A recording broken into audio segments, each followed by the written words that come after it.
Thunderbirds is 60 years old. 6 decades. 6 decades of joy. 6 decades since Gerry and Sylvia Anderson blasted international rescue into the stratosphere. And in those 6 decades, it's gone from being just a kids' tea time television show to become a cornerstone of British pop culture. So today, in celebration of that massive number, we are diving deep. We are talking about the moment where Thunderbirds went cinematic. Of course, we are talking about Thunderbirds Are Go, the first feature film, the big one, the one that was supposed to prove that puppets, rockets and miniature explosions could fill a cinema just as well as any James Bond film. But sadly, despite having everything going for it, it just didn't stick the landing.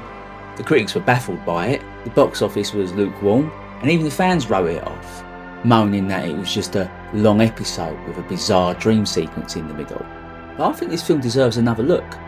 Beneath the model work, beneath the explosions, beneath Barry Gray's thunderous score, this film's got legs. It's about growing up, about Alan Tracy, the brat of the family, discovering what it takes to be a hero.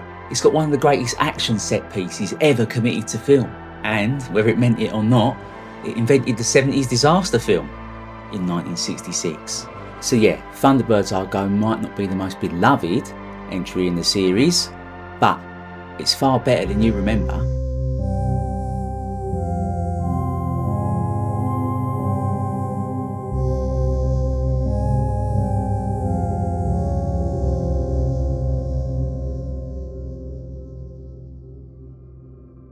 Thunderbirds Are Go didn't just appear in a vacuum. This was 1966. Britain was swinging, Bond was king, and the Cold War was ticking away nicely. Like a bomb we all pretended wasn't there. So cinema was big, loud and global. And, well, the Andersons, well, they wanted a piece of that action, and this was their shot at proving that British puppetry could go toe to toe with anything that Hollywood had. Now, before we get too deeply into this, please remember that this is just my personal view. You might agree with me, or you might just think I'm an insane Cockney hooligan, ranting on about puppets. But either way, that's fine. And if you're new here, hit the subscribe button. That really helps me out. It keeps the channel alive and keeps me out of the park, shouting at pigeons, rather than shouting at you lot about how awesome British sci-fi actually is. And if you're not new here, welcome back, you absolute bunch of mad lads. Now we've got that out of the way, let's get into it. Thunderbirds Are Go was a massive production. It was shot on a budget of about £250,000, which, to be fair, in the middle of the 1960s was a fortune. So from the very off, this wasn't just some TV special on steroids. They reworked the puppets with smaller heads so they'd look better on the big screen. They redesigned the sets, they expanded the scale of the model work, and Barry Gray, genius that he was, gives us one of the best scores of his career. But here's the thing though, because moving Thunderbirds from the little screen to the big screen, it's no easy feat. The Andersons and the absolute geniuses they had working with them had to scale absolutely everything up. For instance, the Tracys family villa and Thunderbird 1 launch bay. These were expanded so they could be shot in widescreen, all to give it a more cinematic look. And all those explosions, well, they were pushing Derek Meddings and his team of geniuses to the absolute limit. But it really worked though, because there are scenes in this film that wouldn't look out of place in any other action film. Only here it's miniature spaceships and puppet astronauts. The critics might not have been convinced, but you can't fault the craft. Every single frame of this film screams ambition. But let's have it right. Yous lot all love the Zero X, don't ya? And guess what? So do I. So let's just take a minute to geek out on it, shall we? Because Zero X is, without a doubt, one of the most ridiculous, brilliant pieces of model design ever committed to film. It's a modular spaceship that assembles on the runway. It's got giant lifting bodies and a detachable nose cone. The Martian excursion vehicle is absolutely awesome. Even the escape unit, for crying out loud. This is Gerry Anderson at his most indulgent, and to be quite honest with you, it is glorious. The model itself was massive, it was over 7 foot long. They had to engineer that thing in individual sections. Also, they could shoot the docking and separation sequences properly. They had a full team of operators just to move the thing, with wires and all sorts of trickery. And all this was stitched together in camera. And if you watch closely enough, you can see how proud they were of it. They linger on every beat of that launch sequence. The crawler, the clamps, the ignition. It's pornographic model work and it is magnificent. And of course it came back in Captain Scarlet and Joe 90, recycled and redressed for different missions. They got their money's worth out of it alright. And as for the fate of that beautiful model, well, bits of it survive to this day in the hands of private collectors. Although a lot of the bigger components were cannibalised to make other models. Derek Meddings wasted nothing. And of course it was immortalised in the Century 21 comic strip, where the Zero X went on all sorts of adventures that the film never got round to. The irony is though, the critics thought the Zero X launch sequence was too long, and too bloated and too self-indulgent. People still say that, and when I hear them I'm like, what? Are you nuts? When I was a kid I just ate that scene up. And I'm like, well, that's what I'm here for crying out loud. All this mate, this is the good stuff. Because for me, the Zero X isn't just a spaceship, it's a statement. It's a two-finger salute to everybody that ever said you can't make a Thunderbirds film and you can't make a puppet film look cinematic. So, what is Thunderbirds Are Go? On the surface, this film is exactly what you'd expect. It's Thunderbirds, but just on a bigger canvas. Bigger models, bigger sets, Barry Gray turned up to 11, and, as usual, Derek Meddings blowing the absolute fuck out of everything. For us fans, it's a genuine thrill to see Thunderbirds on the big screen. And one of the great things about Thunderbirds Are Go is that, in many ways, it's the most Thunderbirds thing ever made. Because the series thrives on a very particular formula. International rescue swoops in when technology goes wrong. A machine fails, a rocket crashes, a bridge collapses. And, as usual, it's up to the Tracy brothers to save the day. And the film just scales all that up. So in that sense, the Zero X isn't just another vehicle, it's the biggest and most complicated piece of kit they'd worked with up until that point. Its technology is both marvel and menace. And that theme is just classic Anderson. Also, when you watch this film, you can see just how much ambition the Andersons actually had. It's like they're straining at the leash. The sets are bigger, the camera work's more dynamic, and it's paced like a big budget action film. So this film serves as proof that the Andersons at this point were ready for bigger things. Sure, the critics were rolling their eyes, but without this film you wouldn't have had UFO, and you certainly wouldn't have got Space 1999. But before I move on though, and tell you why I really think this film deserves more, I should need to take a minute for Barry Gray and that soundtrack. Because if there's one thing that we can all agree on, is that soundtrack, it is thunderous. The Zero X March alone is an absolute banger. It's one of Barry Gray's best pieces, and to be honest with you, it carries the whole film on its shoulders.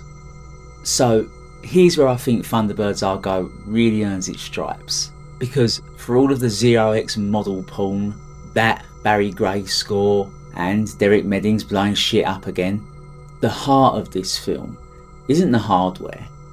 It's Alan Tracy. Alan has always been the brat.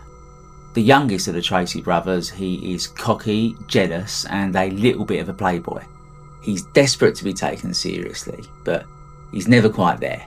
In the series, he often gets written as just immature, the kid brother that everybody just rolls their eyes at. But in Thunderbirds Are Go, something changes. This isn't just some rescue mission. This is Alan's crucible. This is his rite of passage. That rescue mission, that iconic Zero X in Jeopardy rescue mission, that is Alan's trial by fire. And if you remember what I said about Alan in my Thunderbird 3 video, with his white sash that he wears, all of that blank slate potential he's got, just waiting to be coloured in, well, this is the moment it finally starts to take on a shade. He's no longer just the brat in Daddy's rocket. This is Alan earning his colours the hard way. The film throws him in the deep end and basically says, prove it. Stop sulking. Stop chasing Tintin. Stop your whining. Show us what you can be.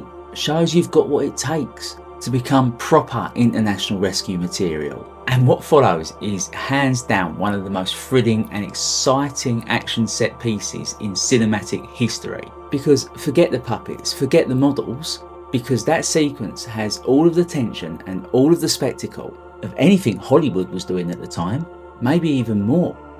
But for me though, what makes this film really land isn't just the explosions, it's what's at stake. The real drama, the real Thunderbirds DNA, is always at a very human scale. In the TV series, you get episodes ranging from giant mile-high skyscrapers collapsing to bridges collapsing and Martian rockets stuck underneath them with engineers trapped, to an overly ambitious businessman that's got to get a road built in time, to a mildly annoying senile old duchess and her painting that's trapped in a basement in a burning building. And in all of that, the real drama is always about the people.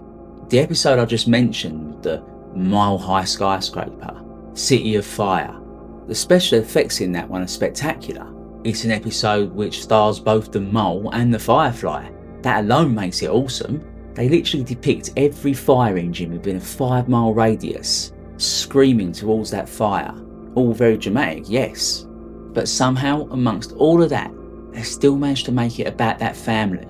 And whether or not Scott and Virgil can make it to them in time. Or are Scott and Virgil's tools going to unalive them before they get there? And it's this DNA that runs through the very heart of that film. Because we don't care about the Zero X because it's shiny. We care about it because there are men trapped inside of it. Lives are depending on the Tracys. And in that moment, Alan shoulders that weight for the first time.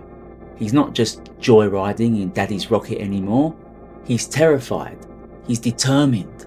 And in that moment, in real time, Alan stops being a brat and he starts being a man. And that's why I argue that this film deserves more respect than what it gets. Because yeah, on the one hand, you've got that dream sequence with Cliff Richard Jr. and the shadows. And yes, you've got the box office that didn't quite ignite. But look past all of that and you've got a film about growing up. About proving yourself when it really counts. And that's what gives this film a genuine emotional punch. But there's one more thing. Because I think Thunderbirds Are Go, whether by accident or by design, sort of laid down the blueprint for those classic disaster films of the 1970s. Yeah, I can hear you. I can hear you typing in the comment section now. Like, what the hell are you talking about, British sci-fi? But just hear me out for a second. Think about it for a second. Because you got something big, massive and experimental. In this case, it's a spaceship, but it could as easily be a 747 or a skyscraper or a passenger liner, and it's launched with great fanfare, only for it to go wrong in the most public and catastrophic way possible. Cue a desperate rescue mission coming out of left field, where the spectacle is balanced with human drama. That's Airport, that's the Poseidon Adventure, that's the Towering Inferno. And the Andersons got there first, years before Hollywood made an entire industry out of it. So yeah, Thunderbirds Are Go might not have been the hit that Gerry and Sylvia had hoped for, but look at what it gave us. We got one of the most thrilling action sequences ever committed to film. We get a genuinely good and genuinely emotional coming of age story for Alan, and with or without meaning to, it set the stage for an entire genre of 70s disaster epics. That is not a failure, that's a legacy. So, what do you lot reckon there? Was Thunderbirds Are Go unfairly dismissed as just a longer episode? Or does it deserve more? Because as far as 1960s British sci-fi goes, I think it's one of the greats. Does Alan finally earn his stripes? Or is he still just a spoilt little shit with a rocket? And hey, am I right or am I wrong? Did this film secretly invent a disaster film? Let me know down below in the comment section. I read every single one of my comments because for me, half the fun of making these videos, well, is hearing your take on things. And while you're down there, you might as well hit the like button. That really helps me out because that signals to the algorithm just how much you guys enjoy this type of video. And also, if you're down there hitting the like button, you might as well hit the subscribe button as well, because that helps me out even more. Once again, please remember that this is just my personal view. Thank you for watching, and I'll see you next time. Whoa!